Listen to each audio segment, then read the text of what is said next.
ಹೊಳೆನರಸೀಪುರ ಪಟ್ಟಣದ ಹೇಮಾವತಿ ಕ್ರೀಡಾಂಗಣದಲ್ಲಿ ಜಿಲ್ಲಾ ಪಂಚಾಯತ್ ಯುವ ಸಬಲೀಕರಣ ಮತ್ತು ಕ್ರೀಡಾ ಇಲಾಖೆ ಹಾಸನ, ತಾಲೂಕು ಪಂಚಾಯಿತಿ ಶಿಕ್ಷಣ ಇಲಾಖೆ ದೈಹಿಕ ಶಿಕ್ಷಣ ಶಿಕ್ಷಕರ ಸಮೂಹ ಹೊಳೆನರಸೀಪುರ ಸಹಯೋಗದಲ್ಲಿ 2024-25ನೇ ಸಾಲಿನ ತಾಲೂಕು ಮಟ್ಟದ ದಸರಾ ಕ್ರೀಡಾಕೂಟ ಆಯೋಜನೆ ಮಾಡಲಾಗಿದೆ.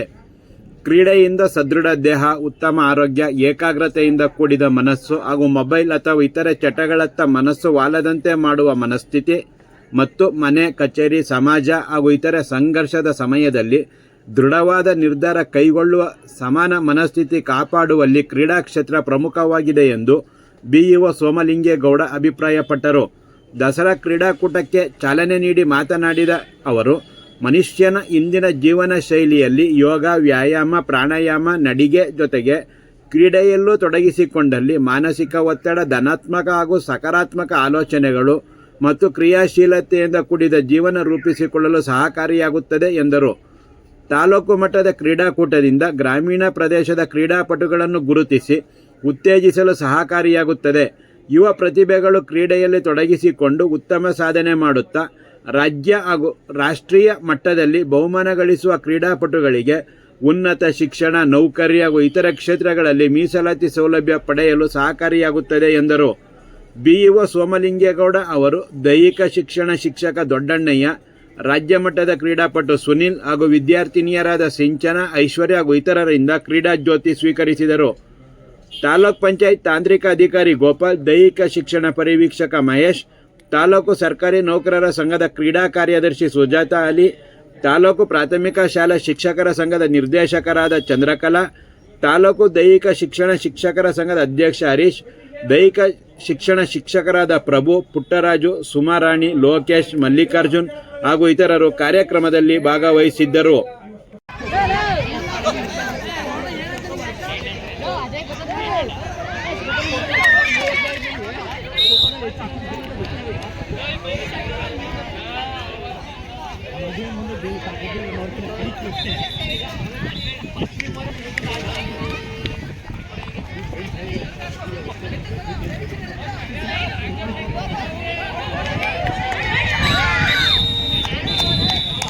ದಸರಾ ಕ್ರೀಡಾಕೂಟದಿಂದ ಗ್ರಾಮೀಣ ಕ್ರೀಡಾಪಟುಗಳನ್ನು ಪ್ರೋತ್ಸಾಹ ನೀಡಲಿಕ್ಕೆ ಸಹಕಾರಿಯಾಗ್ತದೆ. ಮತ್ತೆ ಈ ಗ್ರಾಮೀಣ ದಸರಾ ಕ್ರೀಡಾಕೂಟದಿಂದ ಜಿಲ್ಲಾ ಮಟ್ಟದಲ್ಲಿ ಆಯ್ಕೆಯಾಗಿ ರಾಜ್ಯ ಮಟ್ಟ, ರಾಷ್ಟ್ರ ಮಟ್ಟ ಹಾಗೆ ಒಳ್ಳೊಳ್ಳೆ ಕ್ರೀಡಾಪಟುಗಳನ್ನು ನಾವು ಹೊರಹೊಮ್ಮಿಸಲಿಕ್ಕೆ ಈ ಕ್ರೀಡಾಕೂಟ ಸಹಕಾರಿಯಾಗಿರತಕ್ಕಂಥದ್ದು. ಕ್ರೀಡಾಕೂಟದಿಂದ ಮನುಷ್ಯನಿಗೆ ಏನು ಮನುಷ್ಯ ಇವತ್ತು ನಾವೇನಾದರೂ ಮೊಬೈಲ್ಗೆ ಅಥವಾ ಬೇರೆ ಥರದ ದುಶ್ಚಟಗಳಿಗೆ ಏನಾದರೂ ಬಲಿಯಾಗಿದ್ದರೆ ಅಂತ ಬಲಿಯಾಗಿರುವಂಥ ಆ ದುಶ್ಚಟಗಳಿಂದ ದೂರ ಇರೋದಕ್ಕೂ ಕೂಡ ಈ ಕ್ರೀಡೆ ಬಹಳ ಸಹಕಾರಿ.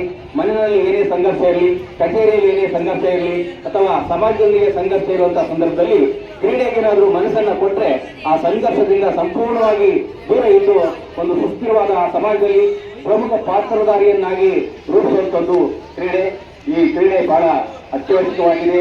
ಇವತ್ತು ಕ್ರೀಡೆಯಿಂದಲೇ ನಮಗೆ ಏನೇ ಆಗಲಿ ಇವತ್ತು ರಾಷ್ಟ್ರ ಮಟ್ಟದಲ್ಲಿ IAS ಅಂತಹ ಪರೀಕ್ಷೆಗಳಲ್ಲಿ ಕ್ರೀಡಾಪಟುಗಳಿಗೆ ಇವತ್ತು ಸರ್ಕಾರ 2% ಮೀಸಲನ್ನ ಸೌಲಭ್ಯವನ್ನು ಒದಗಿಸಿಕೊಂಡಿದೆ.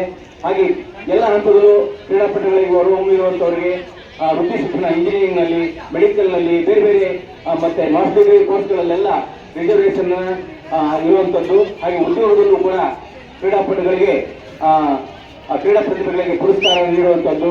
ಮತ್ತೆ ಮಿಲಿಟರಿಗಳಲ್ಲಿ NCC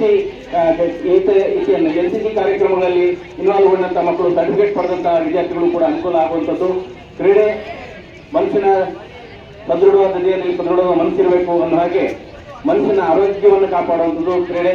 ಕ್ರೀಡೆ ಇಲ್ಲದೆ ಮನುಷ್ಯ ಬದುಕಲಾರ. ಮನುಷ್ಯ ಯಾವಾಗಲೂ ಆಕ್ಟಿವ್ ಆಗಿ ಇರಬೇಕು. ಇವತ್ತು ಎಲ್ಲ ಕ್ರೀಡಾಪಟುಗಳನ್ನು ನಮ್ಮೆಲ್ಲ ದೈಹಿಕ ಶಿಕ್ಷಣ ಶಿಕ್ಷಕ ಬಂಧುಗಳು ಬಹಳ ಹುರುಪಿನಿಂದ, ಉತ್ಸಾಹದಿಂದ, ಹುಮ್ಮಸ್ಸಿನಿಂದ ಪ್ಲಾನ್ ಮಾಡಿಕೊಂಡು ಇವತ್ತು ಈ ಕ್ರೀಡಾಕೂಟವನ್ನು ಆಯೋಜಿಸಿದ್ದಾರೆ. ಎಲ್ಲ ನಮ್ಮ ದೈಹಿಕ ಪರೀಕ್ಷಕರಿಗೆ, ಶಿಕ್ಷಕರಿಗೆ ಹೇಳುವಂಥದ್ದು ಏನಪ್ಪಾ ಅಂದರೆ, ತಾವು ಯಾವುದೂ ಕೂಡ ಈ ಕಡೆ ಗದ್ದಲ ಉಂಟು ಮಾಡಿದ ಹಾಗೆ, ಗೊಂದಲ ಉಂಟು ಮಾಡಿದ ಹಾಗೆ, ಸಮಸ್ಯೆಗಳು ಉದ್ಭವ ಆಗದ ಹಾಗೆ ಬಹಳ ನಿಷ್ಪಕ್ಷಪಾತವಾದ ತೀರ್ಪನ್ನು ಕೊಡಿ. ಒಳ್ಳೊಳ್ಳೆ ಕ್ರೀಡಾಪಟುಗಳನ್ನು ಆಯ್ಕೆ ಮಾಡಿ ಈ ಕ್ರೀಡಾಕೂಟ ಯಶಸ್ವಿಯಾಗಿ ನಡೀಲಿ ಅಂತ ಹೇಳಿ ಶುಭಾರೈಸ್ತಾ ನನ್ನ ಮಾತು ಮುಗಿಸ್ತೀನಿ. ಜೈ ಹಿಂದ್, ಜೈ ಕರ್ನಾಟಕ.